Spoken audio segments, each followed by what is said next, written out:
أعوذ بالله من الشيطان الرجيم. بسم الله الرحمن الرحيم. إن هذا القرآن يهدي للتي هي أقوم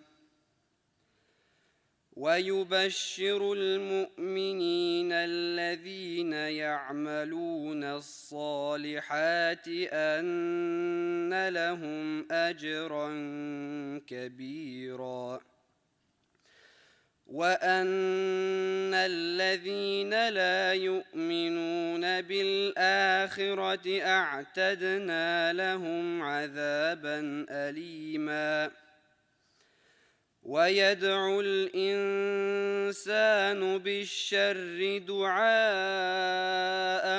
بالخير وكان الإنسان عجولا وجعلنا الليل والنهار آيتين فمحونا آية الليل وجعلنا آية النهار مبصرة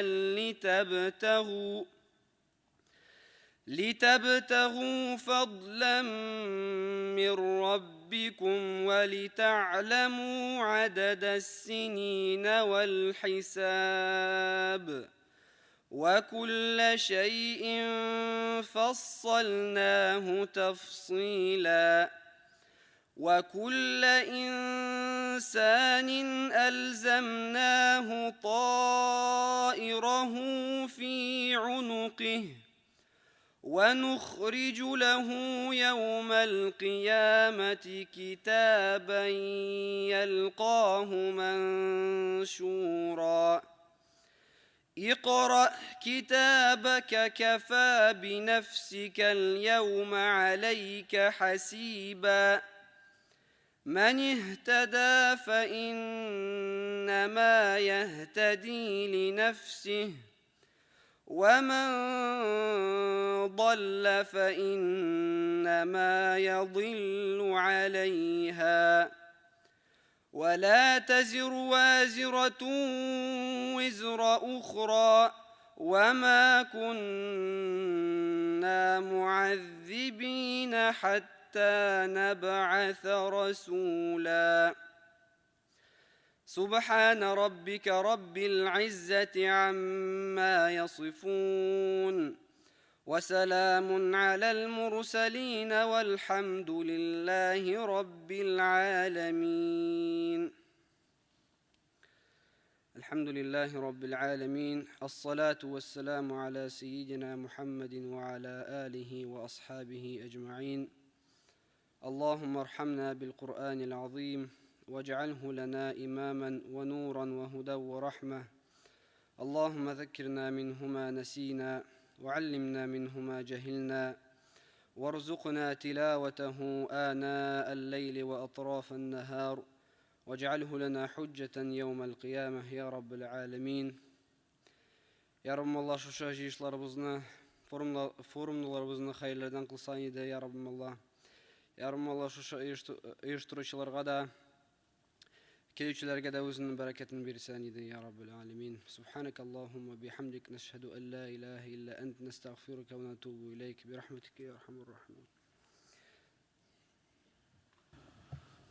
Muhtaram cemaat, forumumuzun birinci gününde biz 4 diskusyon maydançıqqa bölünüp işledik kişi. O maydançıqlarının isimlerini eske düşürüp uzam. Dalarga biz biraz netice yasap uzarbız. Birinci internet şilterinde milli hem dini turmuşunu yaktırtu meseleleri. İkincisi dini hem milli işmalarının Tatar tilini saklağı hem üstürü tecrübesi. Üçüncüsü halkımızın ruhi mirasını öğrenme meseleleri. Hem dördüncüsü dini yurtlarında okutu terbiye işlerinin turuşu. Ул секцияларда біздің форумда қатнашушыларыбыздың бүтінісі дерлі қатнашып, мүмкін болғанша өз фикірлерін еттілер. Енді біздің bu diskussiya meydançıqlarında etilgen fikirlerinin kaybiрлері forumның ғұмуми резолюциясына да кіртілдішек, hem кіртілді біріліші. Қазір біз мына bu секцияларга, мәйданчыкларга бераз нәтиҗә ясабыз, һәм аларның җитәкчеләренең кайберләренә сүз бирәбез. Хәзер беренче безнең мәйданчык буенча Казан ярмәнкәсендә узган интернет челтәрендә милли һәм дини тормышны яктырту мәсьәләләре дигән секциянең нәтиҗәләре белән таныштыру өчен минбәргә без Рязань өлкәсе мөселманнары дини нәзарәт рәисе Рашид хәзрәт Бултачиевны чакырабыз. Рашид хәзрәт бүген бүләк тә алды, шуңа күрә аның кәефе яхшыдыр дип уйлыйм. Шуңа күрә онытылып китеп, узак сөйләмәсә инде кворумны онытмаса яхшы булыр иде. Рахмат зур. Ассаламу алейкум рахматулла. Интернет кеше тормышының барлык өлкәләрендә үтеп, керә һәм аның аерылгысы өлешенә әверелә. Бүгенге көндә ислам таралуының иң прогрессив факторы булып тора. 2010 ел мәгълүматлары буенча Россиядә интернетка керү мөмкинлеге барлык халыкның 81%, 118 миллион кеше. Шулай ук вакытта социал челтәрләр аудиториясы 70 мең кеше тәшкил итә, ягъни барлык халыкның 48%. Чыгыш ясаучылар контент татар телендә дә, рус телендә дә дөрес, җиңел итеп кабул итү зарурлыгын ассызыкладылар. Дини оешмаларга, милли автономиялар белән бергә эшләргә, халыкка якынрак булырга һәм төрле ресурслар ярдәмендә аларны хәтта иң гади мәсьәләләр буенча да динне саклау һәм тарату, Коръән һәм сөннәткә туры китереп, милләтне саклау һәм тарату нигезендә дә белем бирергә тәкъдим иттеләр. Шулай ук тыюлардан һәм төрле фейклардан сакланырга, социал челтәрләрдә үз битләребездә экстремистик материаллар урнаштырудан сакланырга кирәк һәм хузур нишрияты нәтиҗәсе һәм күпкырлы эше билгеләп үтелде. Рахмат. Рахмат, хәзрәт. Безнең дини һәм милли оешмаларның татарларын саклау һәм үстерү тәҗрибәсе дигән секция эшчәнлегенең нәтиҗәләрен игълан итү өчен сөз Бөтендөнья татар конгрессының Башкортстан Республикасындагы вәкиле Альфред хәзрәт Дәүләтшинга бирәбез. Альфред хәзрәт, рәхмәт.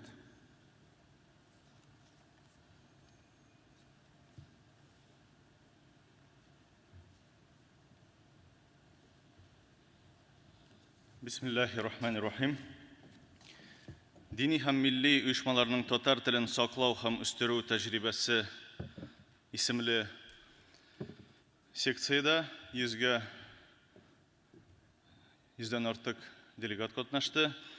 Инде чыгышлар белән Башкортстан, Татарстан, Мордовия республикасыларыннан һәм инде Киров, Самара, Орынбор өлкәләреннән чыгышлар, тәҗрибәләре турында сөйләнде.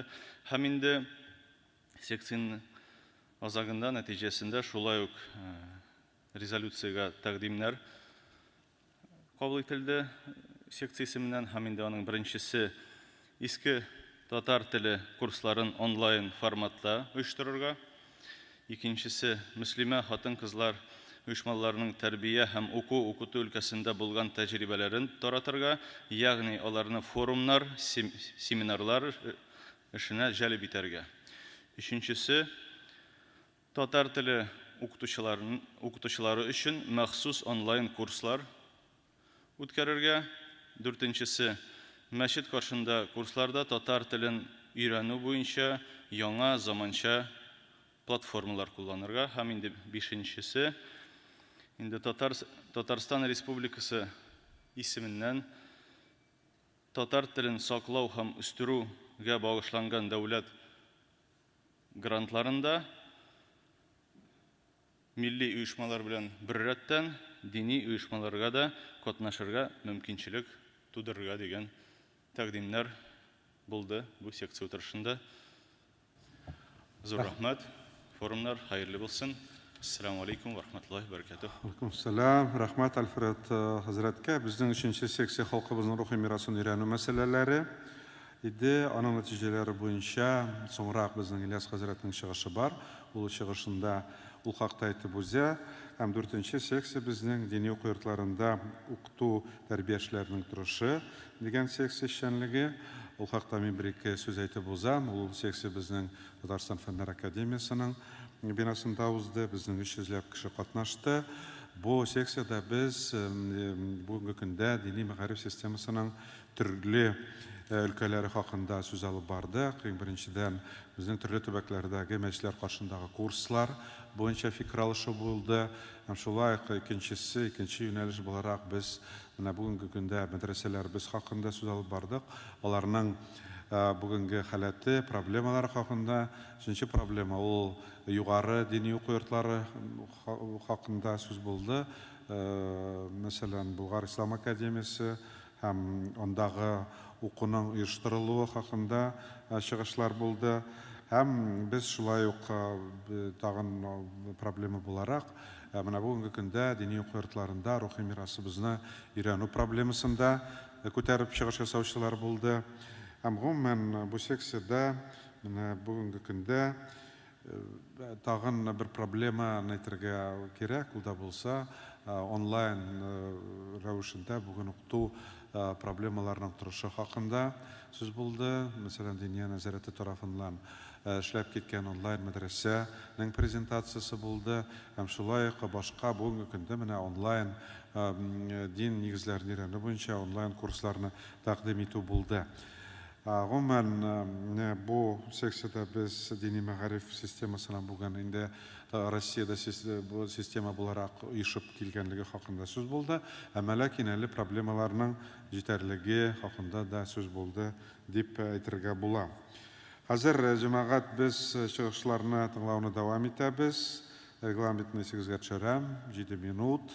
Һәр мөнбәргә Россиянең Азия өлеше мөселманнары дини нәзарәте рәисе мөфти Нафиулла Хәзрәт Ашировны чакырабыз. Хәзрәт рәхимит. Трибунага чыгып.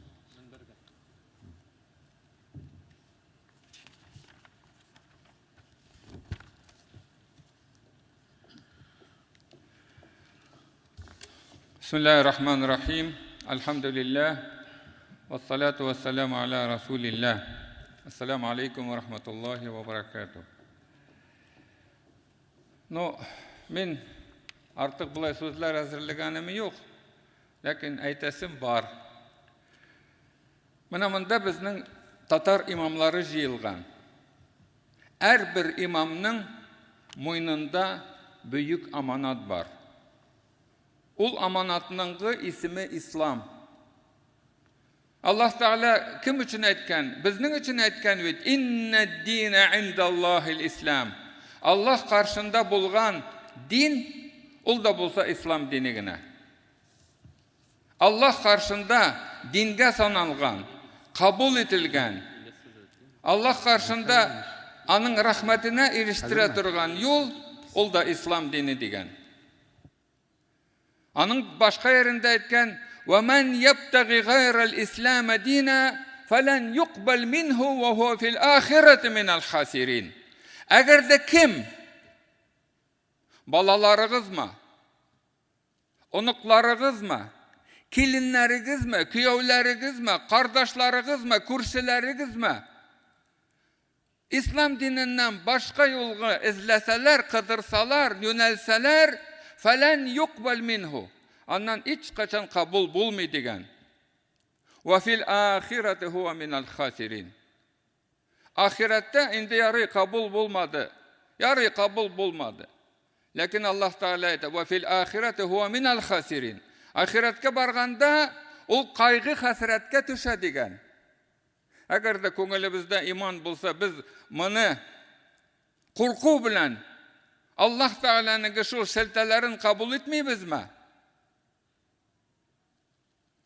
Без менә монда без җыелдык, дин ва тормыш. Әгәр дә безнең тормышыбыз дингә бина кылынмаган булса, әгәр дә туган кардашларыбызның без моны зарланабыз, мәчетләребездә татарлар юк дип. Ул безнең хата. Имамларның хатасы ул. Ул имамлык чалма чапан белән киеп йөрү түгел, бизәнеп түзәнеп. Җомада вагаз укып, анасын чалмаңны кадакка элеп, урамга чыгып, исламыңны онытып йөрү түгел ул. Имамныңгы аманаты көне-төне өстендә төшми. Көне-төне өстендә төшми. Ул трактористан бәлки әзрәк суралыр. Яки көтүчедән әзрәк суралыр. Ләкин имамнан, валлаһи имамнан шул кадәр катты суралыр. Кыямәт көне булмасын дип хыял итер идегез. Андай сүзне әйтсәң әйтәләр, менә, сөйләүчеләр күп. Аллаһ Тәгалә безгә әйтмәгәнме? Я аyyuhallazina amanu ittaqulloha haqqa tuqatihi va la tamutunna illa va antum muslimun. Musulmon булмыйча, Аллаһ Тәгаләгә чын курку белән, чын юнәлү белән, чын иман китерү белән китерегез. Ва мусулман булмыйча дөньядан үтә күрмәгез ди. Дөньяда беркем дә мәңге калмый. Kullu nafsin za'iqatul maut. Менә бүген туган бала, ана карныннан чыккан баланыңгы үлем вакыты бар уже. Сезнең дә бар, минең дә бар, аларныңгы да бар. Президент булсын, түрә булсын, муфти булсын, имам булсын. Һәрбер кешенеңгә үлем вакыты билгеле. Шуның өчен Аллаһ Тәгалә әйтә: Ittaqulloha haqqa tuqatihi va la tamutunna illa va antum muslimun. Musulmon булмыйча, musulmon булу нәрсә ул? Чалма кию, чапан киюме юк, минбәргә менүме юк. Ислам дине буенча яшәү ул. Ислам дине буенча тәрбияләү балаларны, күпме безнең имамларның, мөфтиләрнең балалары динне белмәй яшәйләр. Бу ялганмы бу? Ялган түгел. Бу ялган түгел. Кайдан татарларда мәчеттә булсын татарлар? Скоро инде булай хәл белән имамлар да калмас татарлар татар мәчетләрендә. Ни өчен дисәң, без тәрбияләмәйбез халыкны, өйрәтмәйбез. Имамларга Аллаһ Тәгалә нәрсә әйткән? Я аyyuhallazina amanu ittaqulloha wa qulu qawlan sadida. Аллаһ Тәгаләдән иман китергән кешеләр, Аллаһ Тәгаләдән куркыгыз. Тугры сүзне сөйләгез. Беркемнән дә курыкмагыз. Анда-монда нәрсә ишетәләр, язалармы, язмыйлармы? Барып yetkizerlermi? Qulu qawlan sadida yuslih lakum a'malakum. Шунда гына әгәр дә сез тугры сүзле булсагыз, менә имамларга әйтәм, муфтиләргә хәзер 80-ннән ашу Россиядә муфтиләр бар. Һәрбер татар муфти булса гына тынычланыр дип уйлыйм мин. Qulu qawlan sadida. Тугры сүзле булыгыз. Шул вакытта гына, башка вакытта юк, шул вакытта гына Аллаһ Тәгалә юслих лакум а'малакум, сезнең эшләрегезгә бәрәкәт бирер, эшләрегезне тугры кылыр. Ягфир лакум дунубакум, шул вакытта гына Аллаһ Тәгалә кылган гынахларыгызны, хата кемчелекләрегезне гафу магфират кылыр. Ва ман юти Аллаһ ва расулуху фақат фаза фаузан азима. Фақат шулар гына кем Аллаһ Тәгаләгә буйсынып яшәде. Аллаһ Тәгаләнең буйрукларын, балаларыны, оныкларыны менә шуны кабатлап әйтәм. Әгәр дә сезнең хатыннарыгызның карныннан мусулманнар чыкмаса, сезнең хезмәтегез 0. Сезнең хезмәтегез 0. Хатыннарыгызның, килиннәрегезнең, балаларчыгы, кызларыгызның карныннан мусулман балалары чыкмаса, эшегез булмады дигән сүз. وَمَنْ يُطِيعِ اللَّهَ وَرَسُولَهُ فَقَدْ فَازَ فَوْزًا عَظِيمًا. Шул вакытта әгәр дә пайгамбәргә буйсынсагыз, Аллаһ Тәгаләгә буйсынсагыз, Аллаһ Тәгаләгә буйсыну намаз уку гына түгел. Аллаһ Тәгаләгә буйсыну, Аллаһ Тәгаләнең юлын дөньяда тарату, дөньяга китерү, айлаңа китерү, якын туганнарыңа китерү. Ахырда тиз генә бер мәсьәләне әйтеп китәсем килә тагада. Менә бүгенге көндә перепись була. Безнеңге дөньяга татар булып танылган халыкны бүген парчалап, бузып, ватып, сындырып, киметеп, төрле группларга айландырырга телиләр. Бүгенге көндә хәрәкәтләр бара. Имеш без татар түгел, болгар. Имеш без Сибир, әлләне Сыбырлар бул ойлап чыгарганнар. Анасын Астраханда башкалар, без татар. Субханаллах. Субханаллах. Алтын Урда кайбер кеше әйтте, ул татар иле булмаган ди. Әгәр дә ул татар иле булмаса, кайдан килгән Астраханда татарлар, Кырымда татарлар, Сибирдә татарлар, Идел буе татарлар. Кайда? Монголлар, кайда алар монголлар? Әлбәттә, Алтын Урдада башка милләтләрдә яшәгән. Ләкин асасы халык ул татар дәүләте, татар иле булган. Hiç kim etmegen, biz менә шунда biz яшибез, безнең телебез. Менә арапларны алыгыз. Аларның әллә ничә дистәләгән дәүләтләре бар. Телләре төрлечә. Әлеге әйтәйек, говор или диалект диек. Берсе дә мин арап түгел дип әйтми. Барысы да араплар. Инде без дөньяга татар булып танылган. Дөнья бөтен дөньяны тетрәткән халык. Шулай дип эрип, майданланып, бүленеп бетергә тиешме? Шуның өчен менә бу имамларның вазифасы. Чөнки Аллаһ Тәгалә әйтә: "Ва джаалнакум шуубан ва кабаила". Мин сезне төрле милләт кылып яраттым. Аларның арасында татар милләте дә бар. Татар милләте дә бар. Менә шул татар милләтенең барлыгы Алла Тәгаләнең хикмәте. Уйламагыз, татар бетте. Менә бүгенге көндә әлеге красный книга диләр, әйбит. Бер үлән булсын, чәчәк булсын, яки бер хайван булсын. Югала торган булса, аны шул кызыл китапка кертеп, аны шул кадәр инде тәрбиялиләр, шул кадәр саклыйлар, шул кадәр үрсетергә телиләр. Инде бер бөек, уллы, дәүләтле, атаклы милләтне biz юк итәбезме? Берсе Сыбыр дип язылсын, әй. Икенчесе Мишәр дип язылсын, әй. Өченчесе анда Мин Нугай дип язылсын. Дүртенчесе Булгар дип язылсын. Валлаһи, күңелем минең сызлый менә моннан. Менә шул фитнәчеләр, алар дин душманнары. Алар милләт душманнары. Тыңламагыз аларны. Әрбер мәчит, әрбер имам, әрбер муфти безнең милләтебезне саклаучы булырга тиеш. Чөнки Аллаһ Тәгалә әйтә: "Ва джаалнакум шуубан ва кабаила", мин сезне милләтләр, кавымлар кылып яраттым. Ни өчен? Бер-берегезне ашап бетерү өчен юк. Литаарафу, бер-берегез белән танышу өчен, бер-берегез белән аралашу өчен, бер-берегезне ихтирам итү өчен. Менә шул вакытта гына безнең татар милләте сакланып калыр. Biz аны сакламасак, беркем дә сакламас. Ассаламу алейкум ва рахматуллах. Рахмат, Нафиулла хәзрәт. Хәзер сүзне Ислам динен кабул итүнең 1000 еллык исемендәге Казан югары мөселман мәдрәсәсе мөдире Ильяс хәзрәт Җаһаншинга бирәбез. Хәзрәт рәхимит. Хәзрәтне Татарстан Республикасы президенты бүләге белән дә тагын бер мәртәбә тәбриклибез. Рәхимит.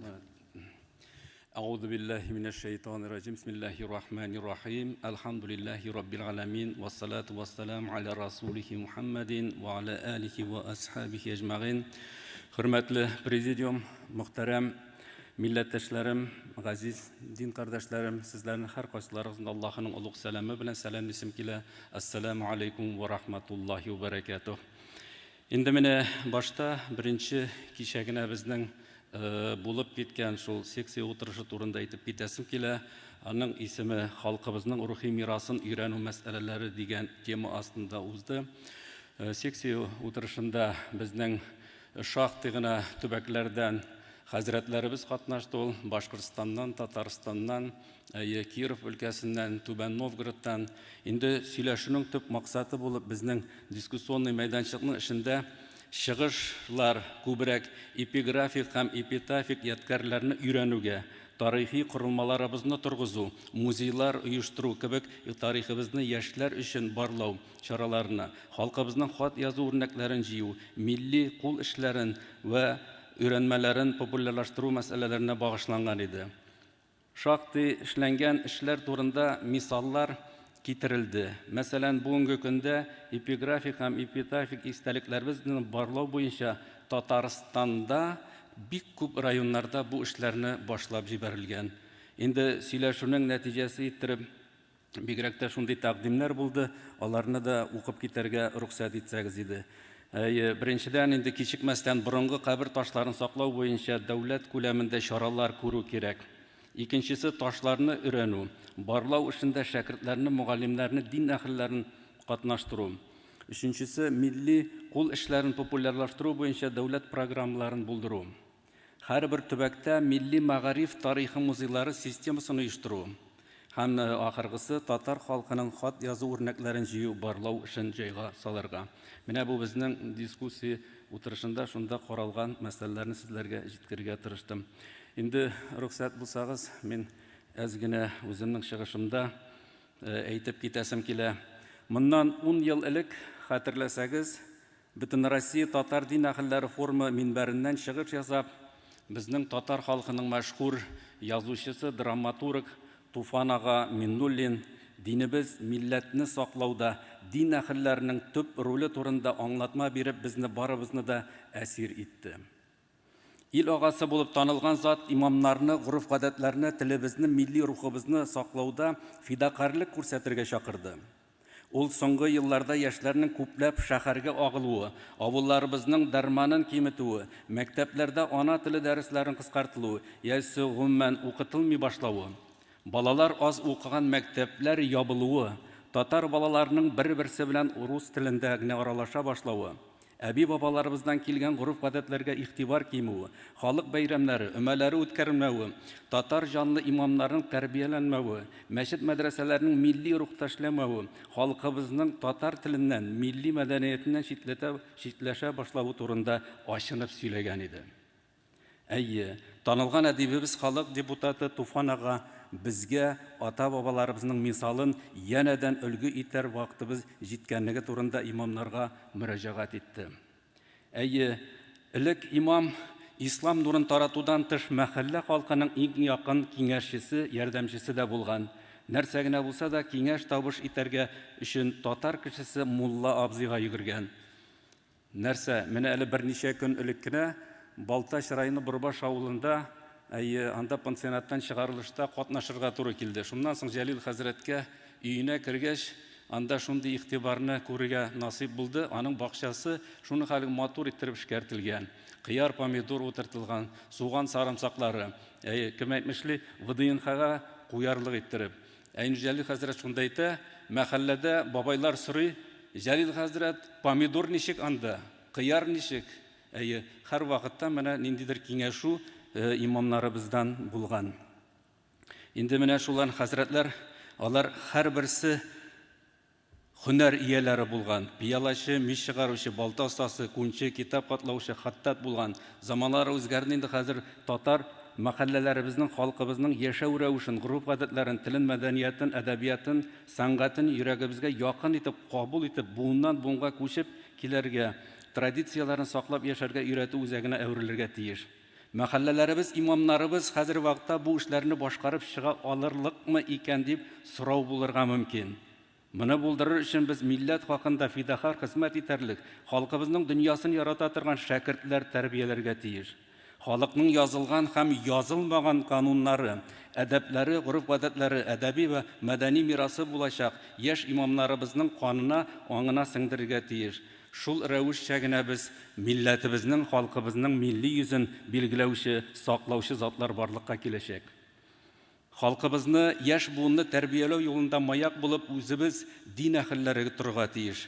Әби-бабаларыбыз башка милләттән аерылып тору өчен яулыкны да үзләренчә бәйләгәннәр, түбәтәйләрен дә салмаганнар, сакалны да матур итеп кыркып үзләренчә йөрткәннәр. Бүген түбәтәй милли кием кияргә оялучы яшьләребезгә мисалны үзебез күрсәтик, мөхтәрим имамнар. Әгәр дә баланы кичкенәдән түбәтәй киертеп үстерсәк, ул улыгайгач та аны салмаячак. Аллаһыга шөкер, соңгы вакытта милли кием мәсьәләсе үсеш алды. Президентыбыз үзе дә мисал күрсәтте. Безнең мәдрәсәдә милли кием мәсьәләсе катгый куелган. Шәкертләр, мугаллимнәр башларына татар түбәтәе өсләренә милли киемнән йөргәнен һәр кайсыларыбыз күрергә мөмкин. Ислам дине буенча һәрбер татар кешесе 7 буынга кадәр әби бабаларының исемнәрен, шәҗәрәсен белеп дуга кылырга тиеш. Илебезнең, шәһәребезнең, мәхәлләләребезнең тарихын белү татар милләтенең безнең улы булып калсын өчен бик мөһим гамәл. Моннан 23 ел элек Яңа Бистәдәге атаклы Алмәчет мәхәлләсен һәм Якубия мәдрәсәсен кире торгыза башладык.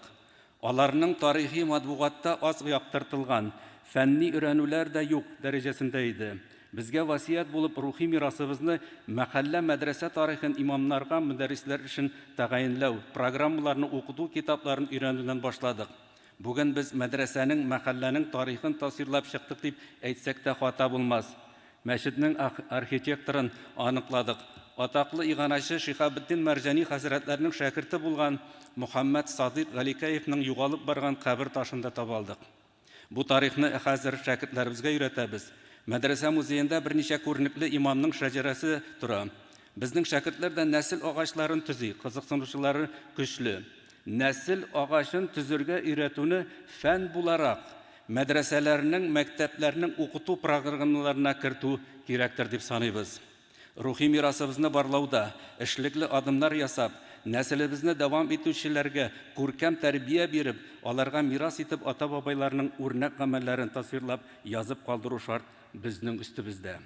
Мәдрәсәбезнең тагын бер милли тәрбия мәйданчыгы булып Кабристанга булган игътибар.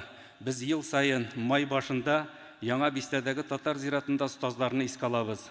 Каберләрне карап чистартып кайтабыз, иске ташларны эзлибез, өйрәнәбез, хәлдән килгәнчә төзекләндереп, күренекле дин әһелләре, мәшһүр зыялларыбызның остаз хәзрәтләребезнең баш очларында Куръан аятлары укып, дуга кылып, аларның рухларын сөендерәбез.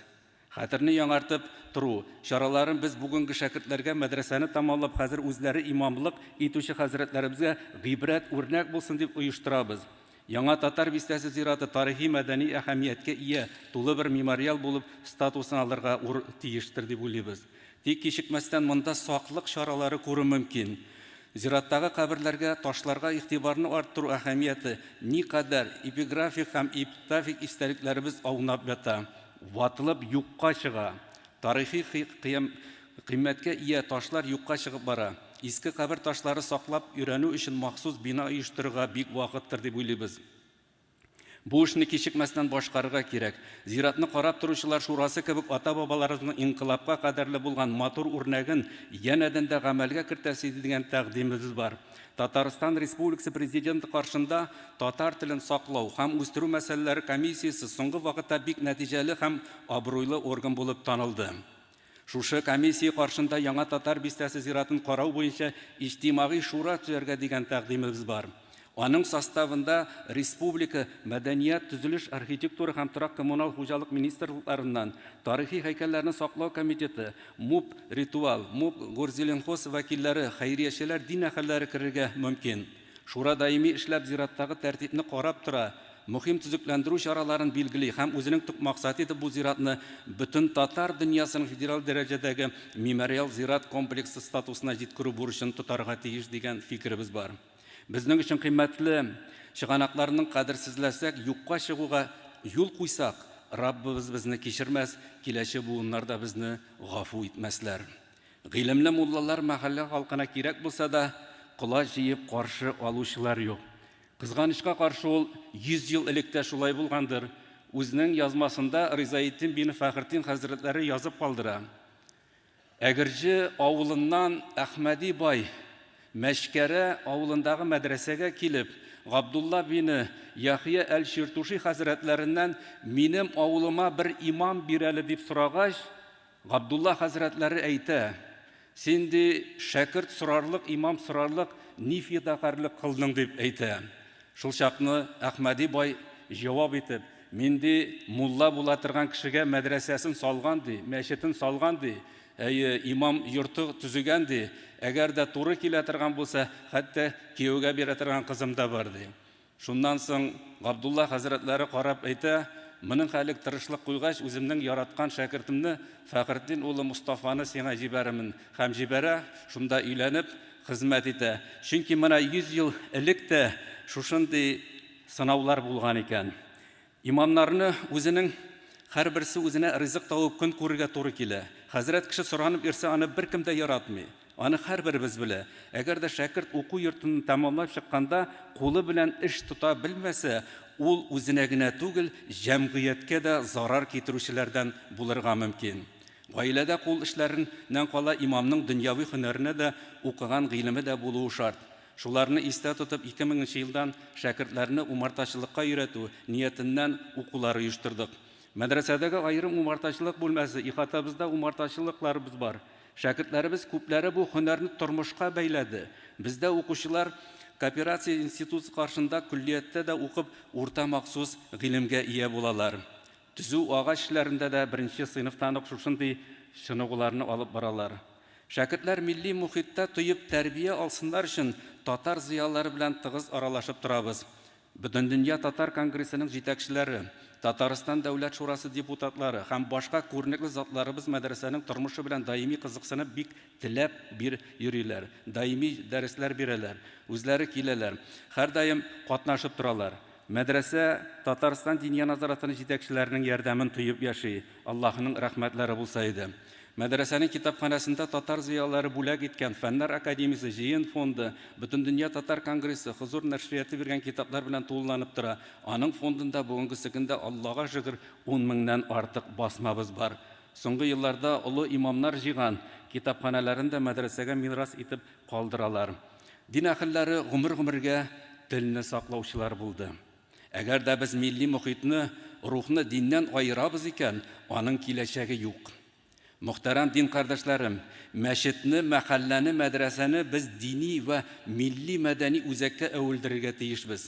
Һәрбер татар кешесе безгә килергә, мәчеткә керергә, атлыгып торырга тиеш. Әлхәмдүлилләһ, мәдрәсәдә барлык фәннәр дә үзебезнең туган телебездә укытабыз. Җомга вагызы татар телендә сөйләнә, нәсел шәҗәрәләрен ясыйбыз. Мәшһүр татар зыялылары бездә бик еш кунакта була. Алар бездә дәрес бирәләр. Шәйебез һәр вакытта кайнап тора, ашыбыз өлгергән. Татар табыны һәр вакытта милләттәшләребез өчен әзер. Үзебезнең мәдрәсәне тамамлаган татар эшмәкәрләре мәчет мәдрәсәне карар өчен өлеш кертәләр. Һәр вакыт әзер. Мөгаллимнәребез яңа татар бистәсе тарихын өйрәнәләр. Аның зиратында күмелгән күренекле шәхесләрне барлыйлар.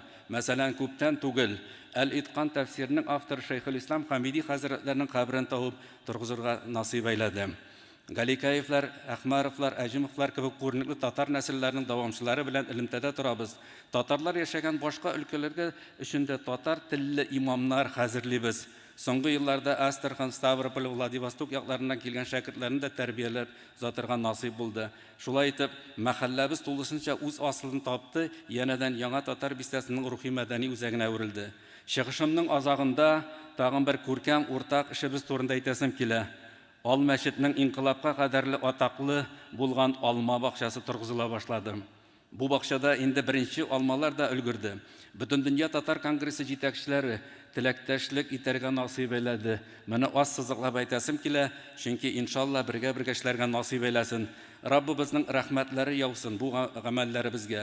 Бу алма бакчасы җимешләре кебек милләт бакчасында да җимешләребез өлгереп торсын өчен барлык көчебезне куярга кирәк, хөрмәтле милләттәшләрем, мусульман кардәшләрем. Әби бабайларыбызның, әти-әниләребезнең, остазларыбызның, күренекле имамларыбызның, милләт каһарманнарыбызның рухларын бездән разый булсын инде. Аллаһ Тәала киләчәктә дә бергә шушы юлдан барырга насыйп әйләсен. Киләсе форумнарда да бергә шатланышып очрашырга насыйп булсын. Ассаламу алейкум ва рахматуллахи ва баракатух. Рәхмәт, Ильяс хәзрәт. Хәзер без сүзне Бөтендөнья татар конгрессының Төмән өлкәсендәге вәкиле Ринат Хәмзә улы Насыровка бирәбез. Ринат әфәнде, рәхим итегез. Ул шулай бүген Татарстан Республикасы президентының бүләгенә лайык булды. Аны да бүләк белән дә котлыйбыз. Ринат әфәнде, рәхим итегез.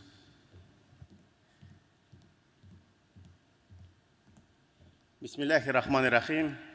Ассаламу алейкум, кадерле имамнар, муфтилар, кадерле президиум. Чынлап та, менә бүгенге оешма мин һаман шундый башыма киләдер. Ни өчен без җыелабыз, ни өчен без аралашабыз дигән шундый фикер. Әгәр дә иртәгә көнебез күренмәгән шикелле булды. Әлбәттә, бүген никтер искә килеп төште. 30-40 ел элек әби бабайлар безнең кайдыр ашта булсалар, чәйдә булсалар, финник сөякләрен алып кайталар да, аны тишеп тазбих ясыйлар иде. Абзый, син теге 3-4 финигың бар, я сиңа тишеп бир әле, мин тазбих тутырып җибәрим дип. Әлбәттә, ул тазбихның төп фикере без үзебез 3 сүздә тотабыз инде. Әлхәмдүлилләh, субханаллах, Аллаһ акбар. Шулай ук та бүгенге көнгә үзебезнең милләтебез, Татарстаныбыз, аның вәкилләре әкертенләп бөтен Россия күләмендә таралган имамнарны, муфтиларны, мусульманнарны шулай ук тазбихка җыйган шикелле җыйды бүгенге көнгә. Шулай ук әлбәттә эшмәкәрләрен дә шулай ук җыя, кыз хатыннарын да җыя. И шундый матур биналарда, әгәр дә искә алсагыз, 30-40 ел элек менә шундый зур биналарда шалма киеп, шапан киеп, шундый муллалар җыелыр дип кемнең башына ул килгән? Меңнәгән мәчет Россия күләмендә булганы кемнең башына килгән? Уйга да килмәгән ул хәлләр. Ниятләр булгандыр. Бүгенге әлхәмдүлилләh шөкер, шундый матур мәдрәсәләребез, шундый матур мәчетләребез, шундый көчле, акыллы, галимле имамнарыбыз бу дөньяга килделәр. Инде хәзер калды менә шул бәйләгән тазбихны нинди генә хәлдә булмасын ул. Кемдер гуруф гадәтләр буенча эшли тырыша, кемдер тел буенча эшли тырыша, кемнәрдер дин буенча көне-төне уйлап, татарлар турында уйлап, мөселман турында үз эшен алып бара. Хәзер шул тазбихны әкертенләп бөтенебез бергә шөгырьләнеп тарта башларга да вакыт җитте. Җәмәгать җитте. Таралмыйча, таркаймыйча килдек менә монда. Ни өчен дисәгез, сафта баскан шикелле бер-беребезне таныр өчен, бер-беребезне күрер өчен, и бөтенебез бергә җыелып, бөтенебез бер якка карап, шул күрешне үзгәртер өчен. Әлхәмдүлилләh шөкер, шуның өчен бик зур рәхмәтләрне әйтәсем килә үзебезнең җыйган Татарстан милләтенә, аның президентына, аның вәкилләренә, бөтенесенә. Мин уйлыйм, бүгенге көнгә бездә алда көнебез авыр булса да ул якты. Без бит башта әйтеп киттеләр, бер якка басып намаз укыйбыз, бер якта безнең кыйблабыз. Ханифа мазхабында әкертен генә аякка басып киләбез, ул хәлдә бар. Инде менә хәзер тану гына түгел, бер-беребезгә кул биреп, бер-беребезгә таянып эшли башлаган вакыт җитте. Минем элек авылда эшләгән чагында Хәсән абый ул авылга кайттык, Кыткүл дигән авылы, ул Булгар дип анда килеп, татарлар Апас районыннан, Балтас районыннан килеп, шундый матур авыл салганнар, Новобулгары дигән. Хәсән белән бастырабыз, инде йортлар 90-нчы елда бераз кәмшәйгән иде, кырларда үлән урынына шуп шапрак үсәдер. Ул әйтә миңа: "Эй, Деринат, әгәр дә безнең бабайлар монда килеп балта белән бу кырларны ачкач, аларның бүгенге ахираттан чыгарга мөмкинчелек булса, шыбыркы белән безне кыйнарлар иде. Шыбыркы белән кыйнарлар иде." Мин дә өметләнәм, безнең алдагы, безгә ислам нурын сеңдергән муфтилар, имамнар, галимнәр, әгәр дә мөмкинчелек булса, әйтсеннәр иде. Менә безнең күрешне, безнең ниятләрне, безнең дугаларны кабул иткән имамнар, муфтилар, мусульманнар тора икән бу җир күләмендә. Менә шуның өчен мин дә сезгә шундый рәхмәтләрне белдерәм. Икенчесе, 1100 ел без әйтәбез, бүгенге көнгә безнең Булгарыбызга ислам нуры керә башлаганга. Юк. Юк, җегетләр, юк, җәмәгать. Ул Россиядә күләмендә бөтен татар торган җирдә 1100 ел ислам кергәненә. Идел буенда гына түгел. Тихий океан, Дальний Востоктан алып Калининградка хәтле. 1100 ел уйлап кына карагыз. Искә генә алып карагыз. И безнең ул әманәт бүгенге көнгә, алдагы көндә дә шулай әкертенләп үсер өчен. Рәхмәт бик зур бөтенегезгә, ихтирам өчен. Ринат әфәндегә зур рәхмәт. Һәр сүзне Забайкалье крае мөселманнар диния назарәте рәисе мөфти Алмаз хәзрәт Салаховка бирәбез. Хәзрәт, рәхимет.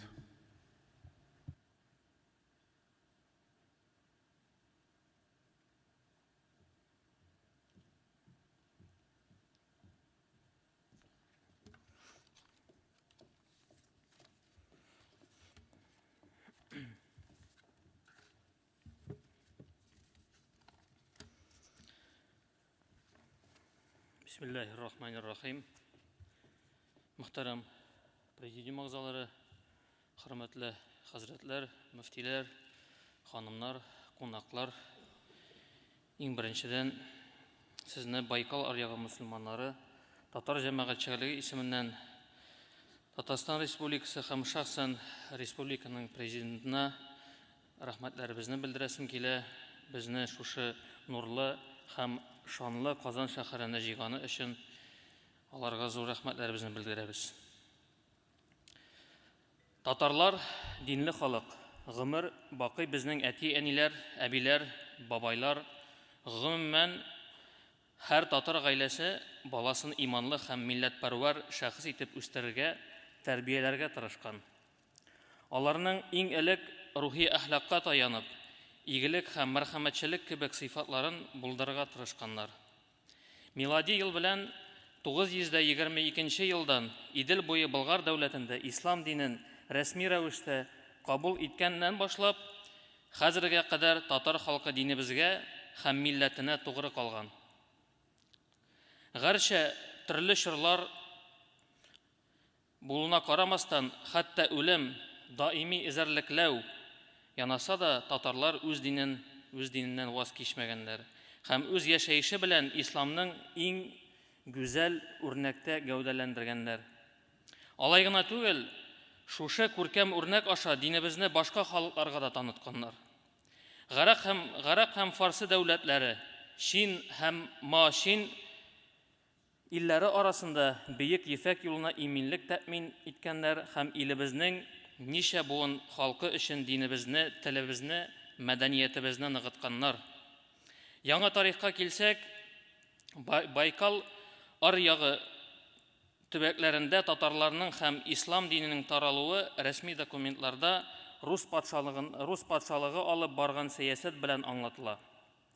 Ул якларга сөргенлеккә җибәргән милләттәшләребез авыр эшләрдә тир һәм кан түккән, шул ук вакытта иманын саклап, гыйлемгә, дингә дә омтылган. Алар патшага ачык хат белән мөрәҗәгать итеп, мәчетләр салдыруга, мәдрәсәләр ачуга ирешкән. Байкал аръягындагы беренче Аллаһ йорты Казан мәчетләре проекты буенча төзелгән.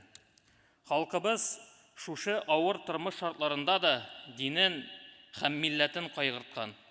Шита шәһәрендәге мәчеткә килсәк, ул 1907 елда Казаннан күчеп килгән татар зыялылары тырышлыгы белән барлыкка килгән. Гомумән, татарлар бу якларга 18 гасырның 20-30 елларында күчеп килә башлый. Шита үзәк мәчетенең төзелүе Россиядә халыклар һәм милләтләр дуслыгын дәлилләүче бер факт. Мәсәлән, гыйбадәтханәбез атаклы рус архитекторы Федор Пономарев тарафыннан проектлана. Күз алдыгызга китерегез әле, мөхтәрәм җәмәгать, тарихи яктан төп халыклы эвенклар, бурятлар, монголлар булган җирдә, аларның инанулары буддизм, шаманизм, рус архитекторы татар мөселманнары өчен мәчет бинасы проектлый. Гаҗәеп бит. Әйе, бу минемчә бик гаҗәеп факт. Шитадагы мөселман гыйбадәтханәсе 20 гасыр өчен алдынгы төзелеш объекты булып саналган. Аның үзенчәлеге шунда, ул Байкалдан Владивостокка кадәр җирдә бердән-бер таш мәчет. 1912 елның ноябрь айында мәдрәсә ачыла. Бу дөнья сынаулардан тора бит. Россиядәге сәяси үзгәрешләр кызганыч Шита үзәк мәчетен дә урап узмый. 1935 елда ул совет большевиклары тарафыннан ябыла. Шуннан соң Аллаһ йорты бинасы склад һәм тимер юл оешмасы бинасы буларак кулланыла. Без беләбез, Аллаһ Раббыбызның рәхмәте киң, аның ихтияры белән 1990 елда мәчет кабат мөселманнарга кайтарыла. Инде замана зыялылары тарихи гыйбадәтханәне төзекләндерү планын төзеп, аны үз акчаларына кыска гына вакыт эчендә төзекләндереп, мәчет эшчәнлеген яңадан башлаганнар. Диннең терәге гыйлем. 100 елдан соң, ягъни 2012 елда мөфти Шейх Равил хәзрәт Гайнетдин киңәше һәм хәйр фатихасы белән мәчет каршында яңа мәдрәсә бинасы төшелә. Бу эш Ришат хәзрәт Сәйдәшев ул вакытта Байкал аръягының беренче губернаторы Равил Фәрит улы Гыйниятуллин тырышлыгы белән башкарыла. 2013 елда мөфти Равил хәзрәт Гайнетдин шушы яңа мәдрәсәне ачу тантанасын җитәкли. Татарстан президенты Рустам Нургали улы Минниханов мәчетне төзекләндерүгә бик зур ярдәм итә. Рөстәм Нургалиевичнең әлеге кайгыр тошанлыгы һәм юмартлыгы ул халкыбызга хас сыйфатлар, безнең мәчетебезнең Шита шәһәре бизәгенә әверелүенә аның өлеше һичшиксез зур бәяләп бетергесез. Тарихи мәчет төзекләндерү, мәдрәсә ачып, аның эшчәнлеген аякка басу Байкал аръягы крае өммәтенең дә җанлануына, дини тормышның үсүенә китерә. Яңа мәхәлләләр оешып, рәсми Равил Гайнетдин канаты астында уңышлы эшләп килә. Мин үзем Байкал аръягы крае мөселманнары диния нәзарәтенең беренче урынбасары буларак 2012 елда хезмәткә керешәм, һәм дә 2016 елның февраль айында нәзарәтнең рәисе вазифаларын башкара башлыйм. Һәм миңа хәтле эшләп килгән, өммәтнең үсешенә үз өлешләрен керткән хәзрәтләрнең хезмәт җимешләрен түкми, чәчми, киресенчә үстереп, ныгытып, җәмәгатебезнең тагын да алга китүен максат итеп куеп эшлибез. Бүгенге көндә безнең мөхтәсибәтебездә 7 оешма, ягъни 7 мәхәллә эшләп килә. Магочи шәһәрендә гыйбадәт йорты салынып бетте диярлек. Нерчинскта гыйбадәт йорты төзеп киләбез. Якын арада Борзы шәһәрендә дә шулык эшләрне башкарырга уйлыйбыз. Аллаһ боерса, яңа оешмалар теркәлү, гыйбадәтханәләр төзелү, төпле белем имамнар белән тәэмин итүне таләп итә билгеле. Краебызда безнең юллама белән, хәер дугабыз белән 2 кеше инде Мәскәү Ислам институтында уңышлы рәвештә укып чыгып, Байкал аръягына кайтып, имам вазифаларына керештеләр. Тагын бер шәкертебез хәзерге вакытта шул ук институтта 2нче курста укый.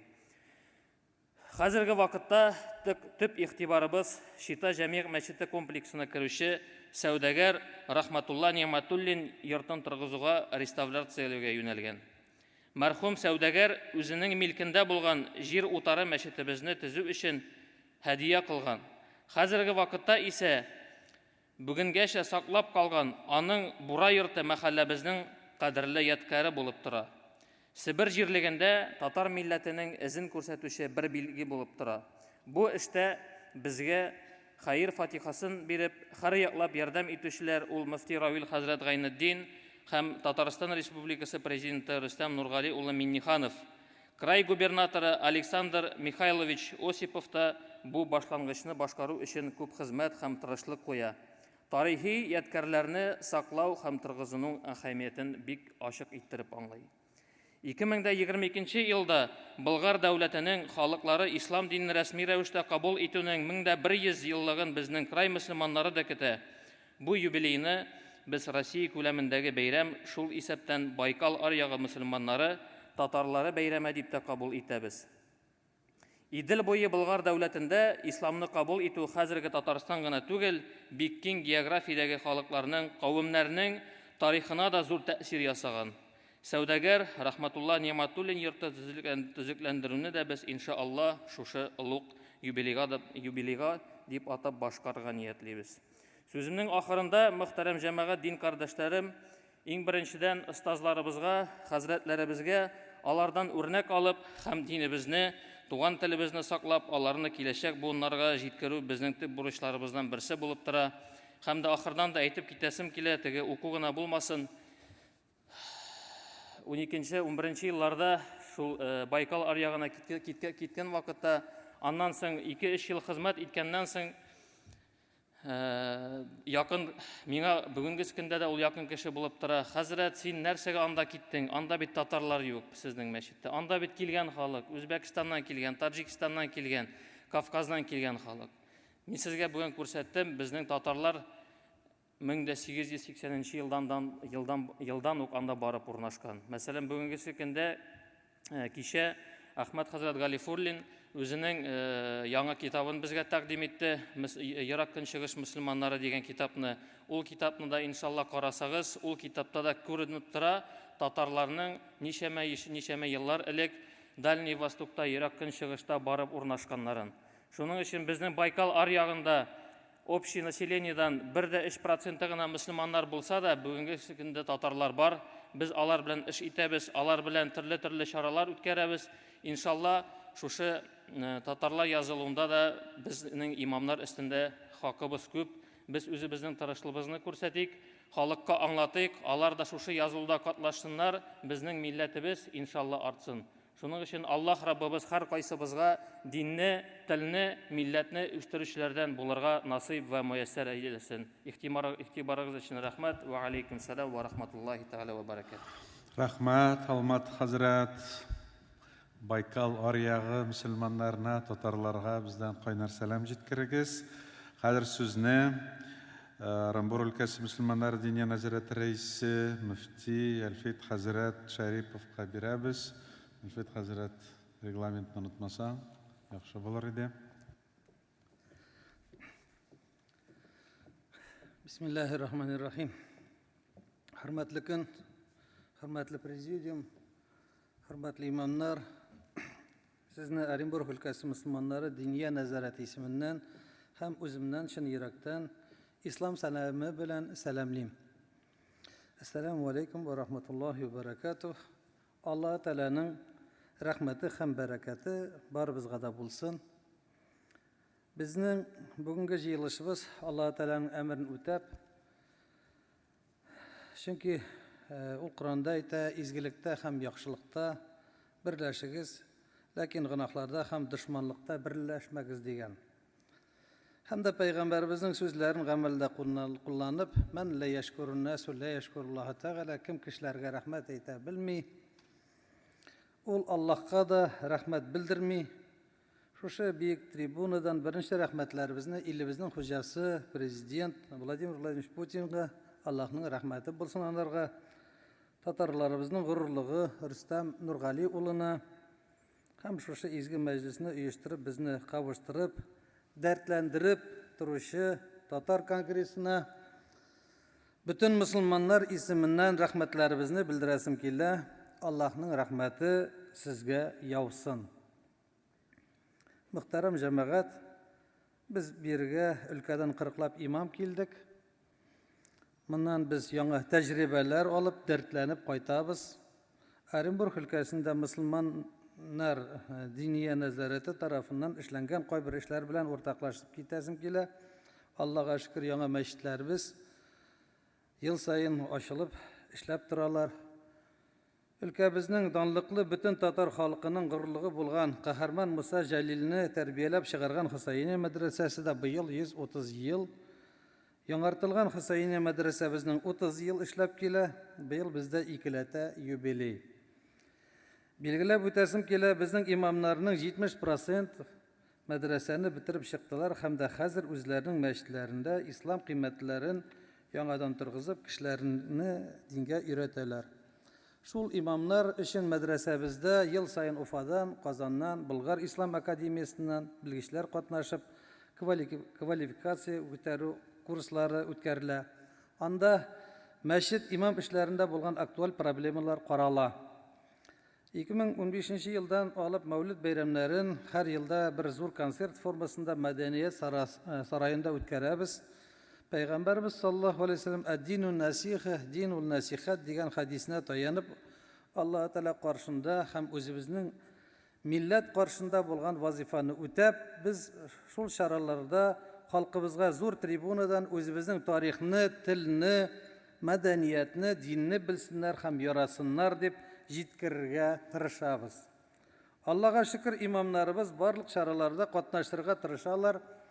Җәмәгать шураларында мөфтиятне тәкъдим итәләр, призывникларны армиягә озаталар, хәрби антта катнашалар, мәктәпләрдә, университетларда үсеп килүче буым һәм аларның әтиәниләре белән әңгәмәләр үткәрәләр һәм башка эшләрдә актив катнашалар. Төрмә хезмәте өчен җаваплы кешеләр бар. Бердәмлек мөселман хатын-кызлары җәмгыяте һәм гаилә төзү, Адам һәм Хава дигән үзәге эшли. Бөек Ватан сугышы ветераннары белән очрашуларга, хәрби частьләрдә солдатларның һәм студентларны чакыру яхшы традициягә әйләнде. Бу күрешүләрнең төп максаты яшьләргә патриотик тәрбия бирү, хәрби рухны үзара аңлашуны ныгыту, төрле конфессиялы хәрбиләр арасында дустана мөнәсәбәтләрен булдыру. Булар көнкүрештә дә сугышта да кирәк. Россия халыкларының бердәм һәм көчле булуы актуаль һәм мөһим. Шулай ук социаль челтәрләр аша һәм дә 7000 тиражлы Оренбуржье мөселманнары газетасы битләрендә дә актив эш алып барыла. Газета тулышынча төсле өлкәнең барлык мәхәлләләрендә дә бушлай таратыла. Анда зирәк остаз сүзе дигән даими рубрика бар, имамның җавап сораулары, вәгазьләр бастырыла, әхлаки һәм гаилә кыйммәтләрен ныгыту мәсьәләләре күтәрелә. Шулай ук исламның традицион кыйммәтләре таратыла, экстремизмны һәм терроризмны булдырмау буенча материаллар да бастырыла. Мөфтияттә социаль хезмәт тә җайга салынган, мохтаҗларга адреслы ярдәм күрсәтелә, ел сайын баланы мәктәпкә әзерлибез акциясе уздырыла, хастаханаларга, паллиатив үзәкләргә, ветераннар госпиталенә, картлар йортларына йөрибез, ятим балаларның йортлары да безнең игътибар астында. Икенче ел рәттән без өлкә буенча масштаблы рәвештә һәр йортка мәрхәмәт хәйрия акциясе үзә. Шул вакытта без авыр тормыш хәлендә калган һәркемгә азык-төлек җыелмаларын бирәбез. Узган ел 1500 гаиләгә 1 миллионнан сум артык ярдәм күрсәтелде. Быел да бу эшне дәвам иттек изге Рамазан аенда. Әлбәттә, балаларны тәрбияләргә аерым игътибар бирелә. Каникул вакытларында Оренбург өлкәсе мәчетләрендә көндезге лагерьлар ачалар. Аларда ислам нигезләрен белүдән тыш балалар өчен бушлай экскурсиялар оештырыла. Мәсәлән, мәдәнияткә, укуга һәм сәнгатькә мөхәббәт тәрбияләү һәм аларның интеллектуаль яктан үстерү өчен театрга, туган якны өйрәнү музеена, китапханага йөриләр. Барлык милләтләргә дустана мөнәсәбәтләрне ныгыту өчен милли авылга экскурсиялар үткәрелә. Тормыш иминлеге нигезләрен өйрәнү һәм башкаларны һәм үз тормышы өчен җаваплылык хисе тәрбияләү өчен ГИБДД хезмәткәрен чакырабыз. Ягыннан сүндерү частенә алып барып, янгын сүндерүчеләр белән очрашу үткәрәбез. Чөнки балалар Аллаһ Тәгаләнең безгә биргән әманәте, аларның тормышын һәм сәламәтлеген саклап калу ул безнең бурыч. Ватанга мөхәббәт һәм аны яклау теләге уяту өчен балалар хәрби частьләргә, хәрби аэродромга, Юрий Гагарин йорт музеена, Салют Победы паркына һәм хәрби хәрәкәтләрдә катнашучылар музеена алып барабыз. Шулай ук балалар өчен төрле конкурслар уздырабыз. Рамазан айы Мөхәммәд пәйгамбәр саллаллаһу алейһи ва сәлләмнең туган көне уңаеннан, хәтта пандемиядә безнең өчен киртә булмады. Без онлайн конкурслар уздырдык. Анда башка төбәкләрдәге балалар да катнашты. Шулай ук өлкәнең төрле районнарында килгән балалар командалары арасында шәкертләр бәйрәме мөселман балалары сабантуйда узды. Анда дини белемнәр белән бер рәттән балалар милли традициялары да яхшы белүләрен күрсәттеләр. Әлхәмдүлилләһ, быел бездә талантлы ил дигән балалар үзәге ачылды. Коранны, әхлак нигезләрен, ата-анага һәм өлкәннәргә хөрмәт, кул эшләре, актерлык осталыгы, иҗади сәләтләрне һәм гимнастиканы үстерү буенча дәресләр үткәрелә. Аеруча шушы билгеләп үтәсем килә, безнең мөфтияттә хәйрчеләрнең финанс ярдәме белән Оренбург имам хатиплары һәм имам мөхтәсибләре арасында һөнәри конкурс уздырылды. Төп приз хаҗ һәм умрага юламалар.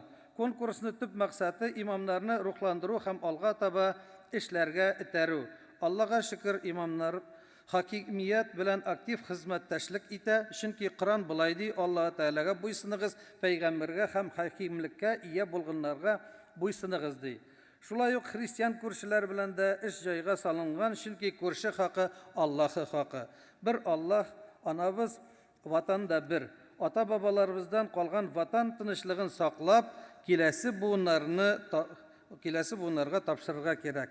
Рәхмәт, дәүләт ягыннан аңлау бар, яхшы вакытта яшибез, кадерен белергә кирәк. Сүземнең ахырында, кадерле җәмәгать, тик бергә булып, бердәм булып, һәр бер-беребез үз урынында мәхәллә кешеләрен ватанны яратырга, халыкның гореф-гадәтләрен һәм туган телне сакларга тәрбияләсә иде. Хәзерге вакытта аз гына булган яхшылыкта бу җиңел булмаган заманда җанның давалануына һәм гомуми җәмгыятебезнең төзелүенә бер адым булыр дип өмет итәм. Ассаламу алейкум ва рахматуллахи ва баракатух. Алейкум салам. Рахмат Альфит Хазрат. Менә Альфит Хазрат әйтеп узды инде быел мәшһүр Хусейния мәдрәсәсенең 130-лык юбилее. Шуңа күрә Альфит Хазрат безнең өстә торган бурыч әманәт ел ахырына кадәр бергәләп Бөтен дөнья татар конгрессы, Ислам белемен өйрәнү советы, фонд белән бергәләп буның багышлаган конференция уздырса гайбәт булыр иде. Хәзер сүзне Сарытау өлкәсе Диния нәзарәте рәисе Мөхәддәс Хазрат Бибарсовка бирәбез. Хазрат, рәхимит.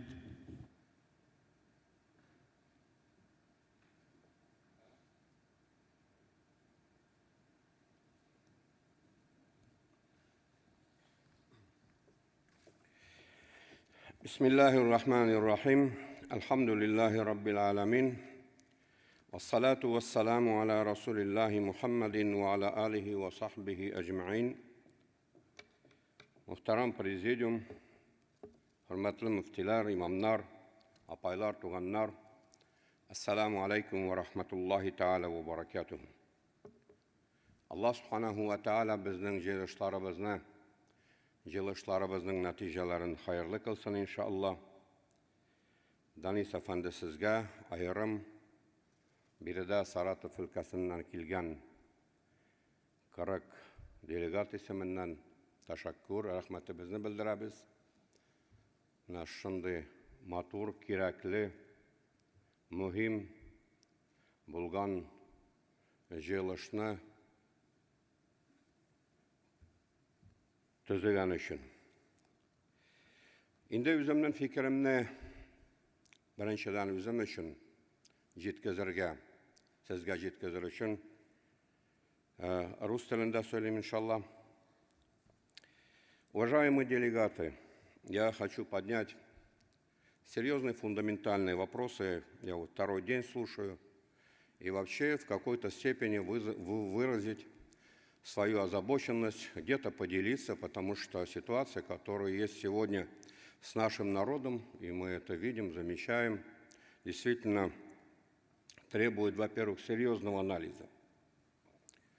И, на мой взгляд, мы должны задаться вопросом, где же, в чем или в какой части нашей нации в большей степени подвержена коррозии. А то, что она существует, мы ее видим. Видим в наших детях, проблемах между родителями и детьми, проблемах старшие и младшие, да, они всегда были. Но того, что сейчас здесь, такого никогда не было. Проблема в том, что мы видим дома престарелых. Вообще для мусульман это постыдное явление. В интернатах достаточно большая прослойка наших детей и так далее. И наш форум также посвящен, по большому счету, этому. Мы стараемся, ищем ответы на эти вопросы. Я бы хотел немножко посмотреть, но с другой стороны. Вернуться к фитре. Фитра – это первозданное естество человека.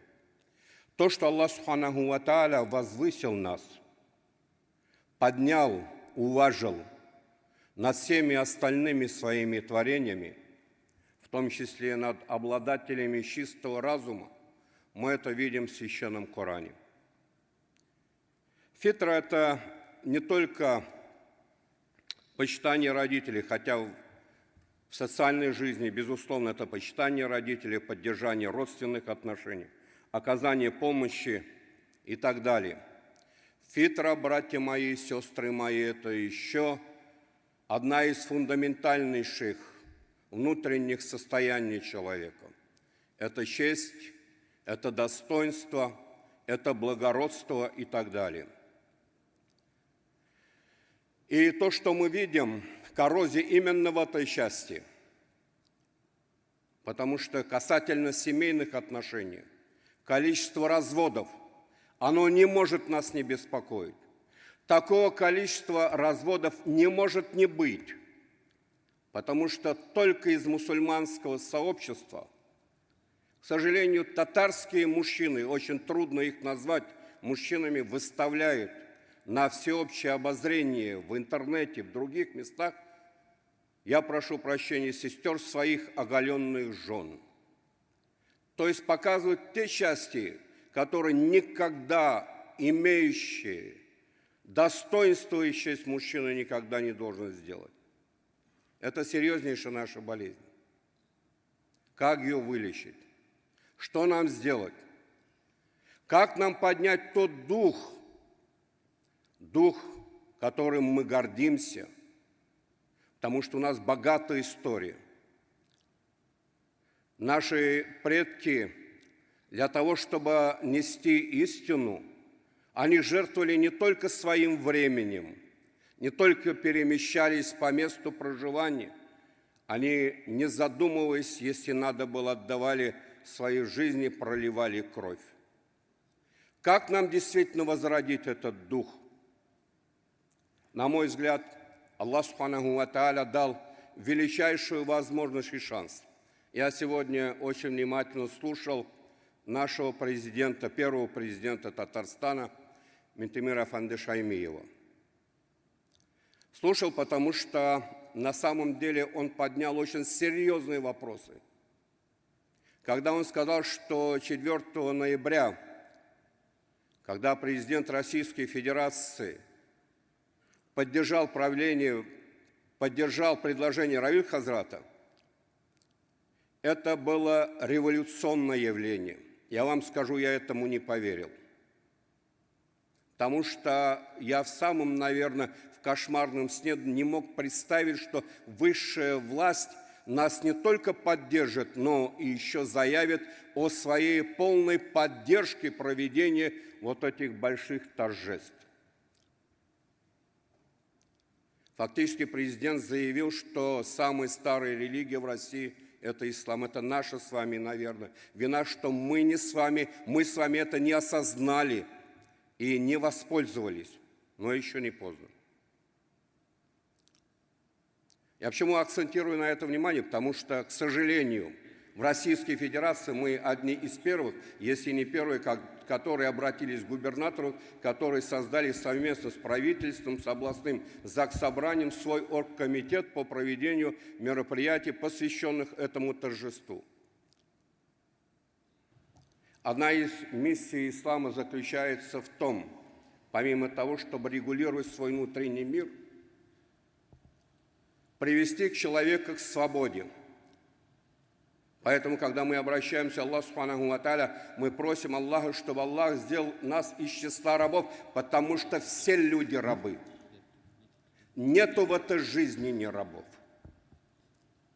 Но только лишь тот, кто стремится к рабству своего истинного хозяина, он среди этих рабов будет свободным. Хазрат, 1 минут вахат. И вот комплекс, который сегодня у нас, к сожалению, имеется, на мой взгляд, мы сможем разбить, пробудить наши генные, внутренние вот эти вот спящие моменты с тем, чтобы мы возгордились своей историей, возгордились, что мы люди, что мы не просто живем, вернее, не просто существуем, что мы живем, иншаллах.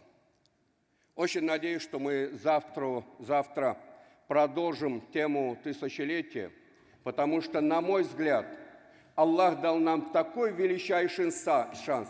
Через намаз мы не сможем достичь рая, потому что намаз – это средство того, чтобы, накопив энергию, мы могли в этой жизни творить, иншаллах. И этот шанс мы не должны упустить.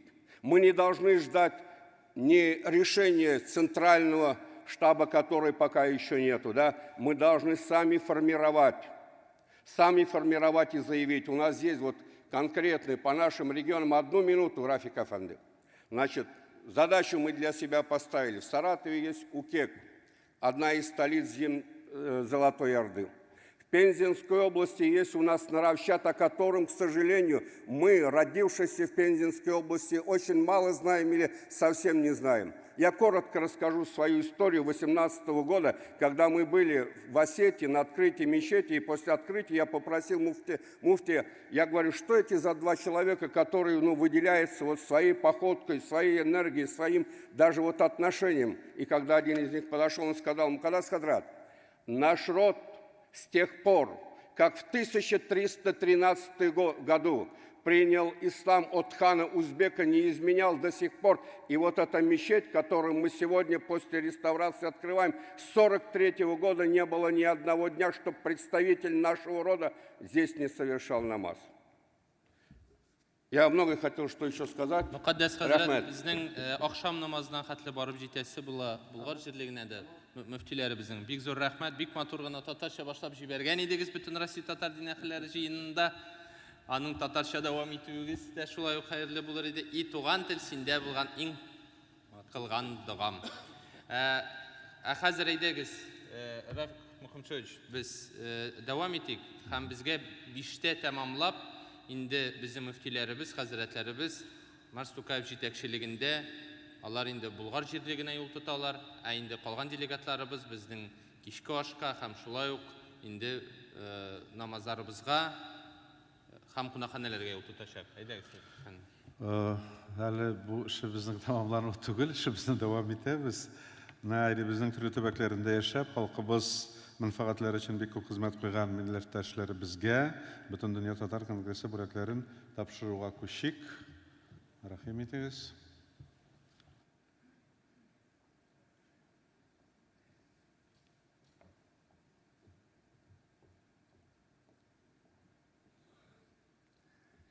Бөтен дөнья татар конгрессының татар милләтенә күрсәткән олы хезмәтләр өчен медале белән Башкортстан Республикасы Октябрьский шәһәре, Ярмәкәй, Бишбүләк һәм Миякә районнары имам ахуны Мәүлемҗан хәзрәт Сибгатуллин бүләкләнә.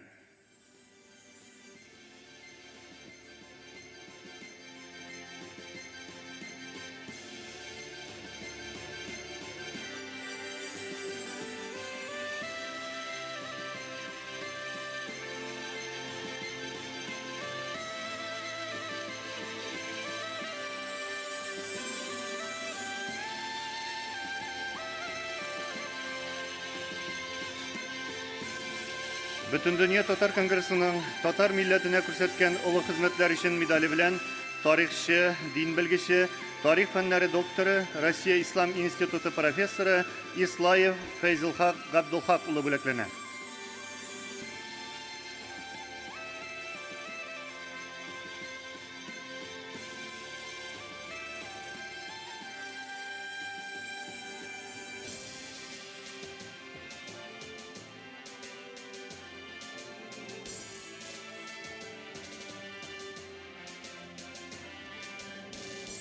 Бөтен дөнья татар конгрессының шундый ук медале белән Россия мөселманнары үзәк диния нәзарәте каршындагы Пермь крае мөселманнары диния нәзарәте рәисе мөфти Әнвәр хәзрәт Аблаев бүләкләнә.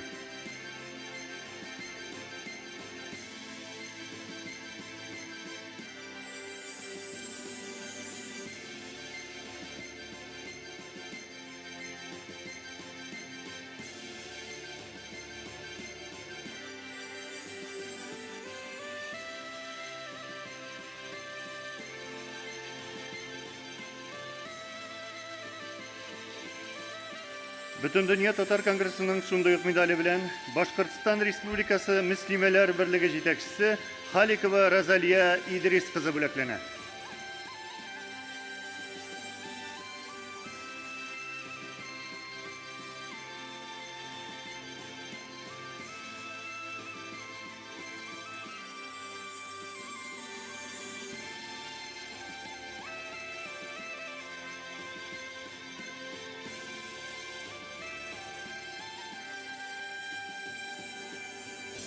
Бөтен дөнья татар конгрессының татар милләтенә күрсәткән олы хезмәтләр өчен медале белән Төмән Җәмигъ мәчете җирле мөселман дини оешмасы рәисе имам Галимҗан хәзрәт Бикмуллин бүләкләнә.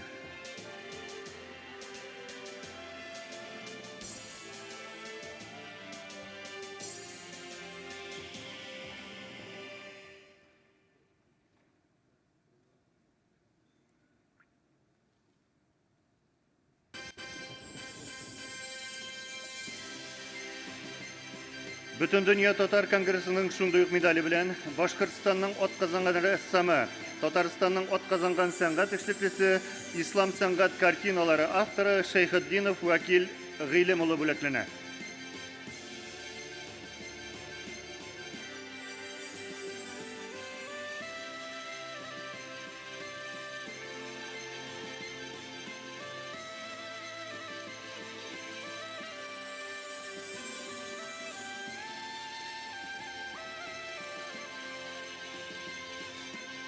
Бүтін дүния Татар Конгрессының татар милләтенә күрсәткән олы хезмәтләре өчен медали белән Казан шәһәре Апанай мәчете имам хатибы Нияз хәзрәт Сабиров бүләкләнә.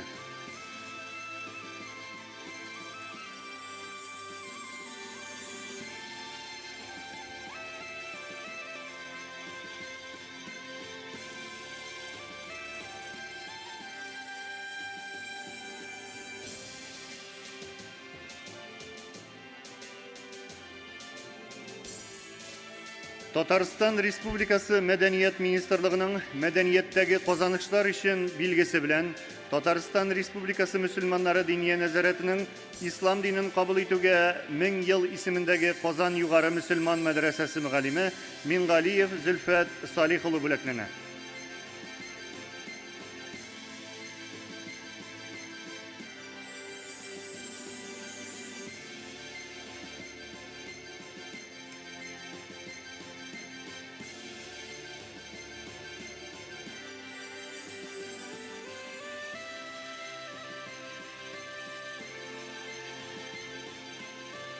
Милләтебез алдындагы олы хезмәтләрен искә алып, татар халкының телен, мәдәниятен үстерүдә, гореф-гадәтләрен саклап калуда башкарган зур эшләре өчен Бөтен дөнья Татар Конгрессының рәхмәт хаты белән Башкортстан Республикасы мөселманнары дини нәзарәтенең Зиянчура районы имам мөхтәсибе Фәрид хәзрәт Валиев бүләкләнә.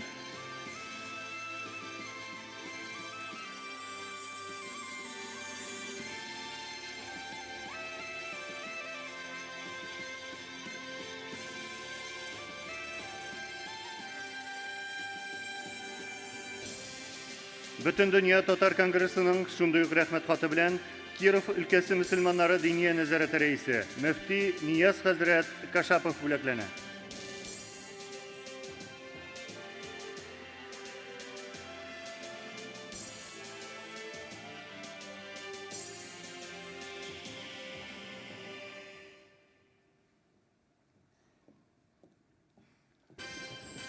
Бөтен дөнья Татар Конгрессының шундый ук рәхмәт хаты белән Башкортстан Республикасы Бәләбәй районы имам мөхтәсибе Фәрхат хәзрәт Хәмитов бүләкләнә.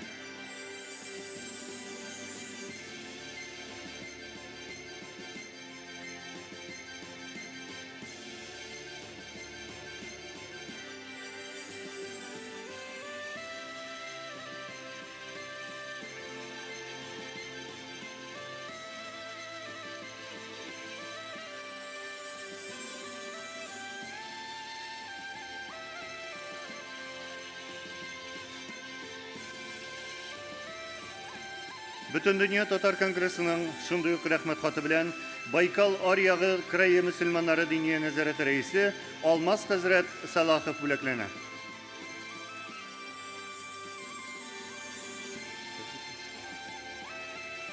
Бөтен дөнья Татар Конгрессының шундый ук рәхмәт хаты белән Башкортстан Республикасы Чакмагыш районы Аблай авылы Иман Нуры мәчете имам хатибы Фахим хәзрәт Хәйруллин бүләкләнә.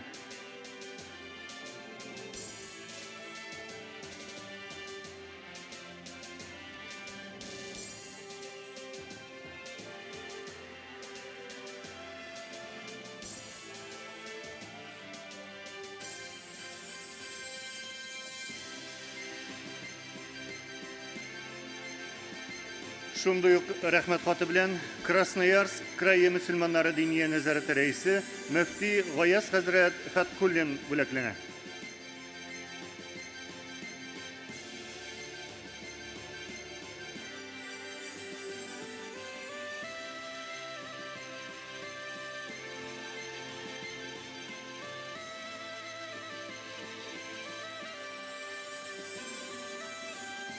Бүтін дүния татар конгрессінің шундай ук рәхмәт хаты белән Төмән өлкәсе Төмән районы Матмасы авылы мәчете имамы Руслан хәзрәт Садырдинов бүләкләнә.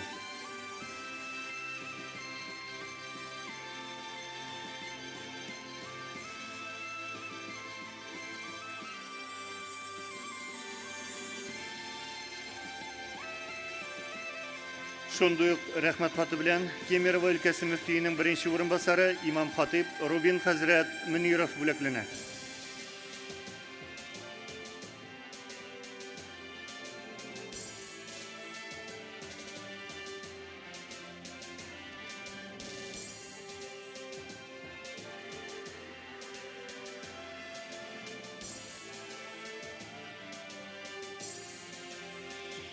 Бүтін дүния татар конгрессының шундый ук рәхмәт хаты белән Россияның үзәк мөселманнар дини нәзарәте каршындагы Пенза өлкәсе Кузнецк районы татар кынадысы авылы имам хатибы Таһир хәзрәт Шәңгәрәев бүләкләнә.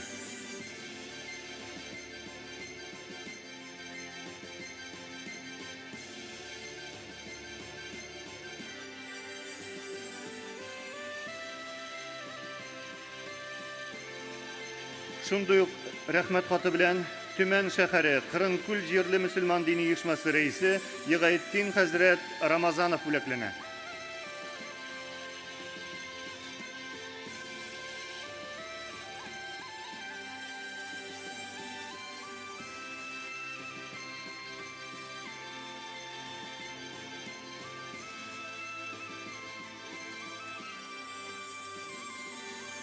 Шундый ук рәхмәт хаты белән Башкортстан Республикасы Ярмәкәй районы имам мөхтәсибе Фидан хәзрәт Тимербаев бүләкләнә.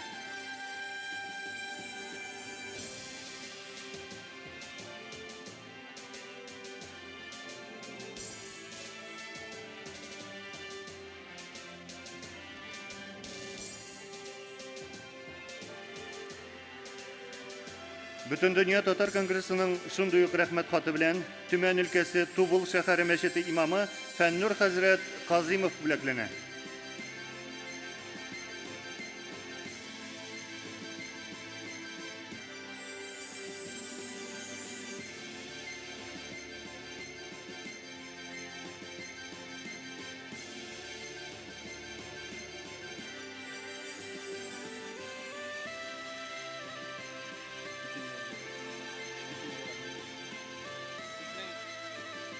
Һәр елны бик матур бер традициябез бар. Бүтән Россия татар дин әһелләре җыйыны кысаларында, ел дәвамында укудан тыш булган чараларда актив катнашкан Россия Ислам институты, Казан Ислам университеты, Россия Ислам университеты студентларына без Бүтән татар конгрессының стипендиясын тапшырабыз. Хәзер менә аларның исемнәрен игълан итәргә рөхсәт итегез һәм стипендия өчен сертификат тапшырырга. 2021 уку елы нәтиҗәләре нигезендә Бүтән дөнья татар конгрессы стипендиясының сертификаты Россия Ислам институтының 2нче курс студенты Хабиб Рахманова Исламия Илһам кызына тапшырыла.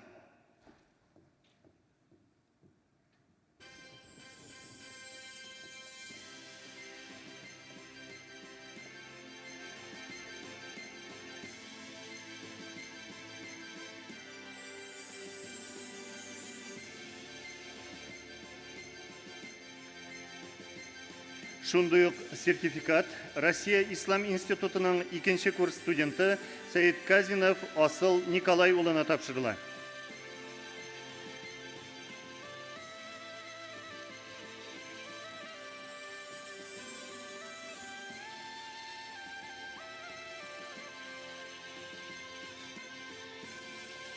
Шундый ук сертификат Россия Ислам институтының 2нче курс студенты Закирова Язгөл Ирек кызына тапшырыла.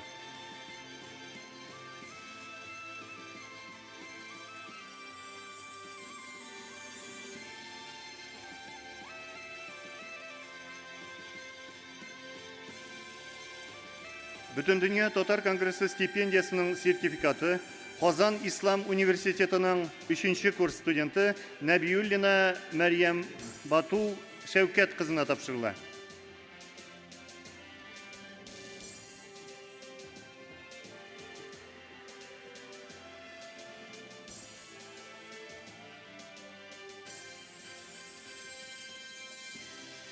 шундый ук сертификат Казан Ислам университетының 3-нче курс студенты Гарипов Рәдиф Рафит улына тапшырыла.